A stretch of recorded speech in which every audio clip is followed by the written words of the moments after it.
বাংলাদেশের সাবেক প্রধানমন্ত্রী ও বিএনপি চেয়ারপারসন খালেদা জিয়ার মৃত্যুতে গভীর শোক ও সমবেদনা জানিয়েছেন ভারতের প্রধানমন্ত্রী নরেন্দ্র মোদী, পাকিস্তানের প্রধানমন্ত্রী শেহবাজ শরীফ, চীনের প্রধানমন্ত্রী লি কিয়াং। এদিকে বেগম জিয়ার মৃত্যুতে গভীর শোক প্রকাশ করেছে যুক্তরাষ্ট্র।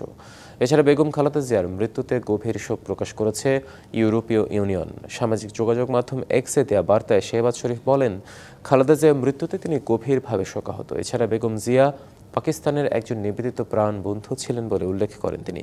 এদিকে এক্স পোস্টে নরেন্দ্র মোদী লেখেন, বাংলাদেশের সাবেক প্রধানমন্ত্রী ও বিএনপি চেয়ারপারসন বেগম খালেদা জিয়ার মৃত্যুতে গভীর শোক প্রকাশ করছি।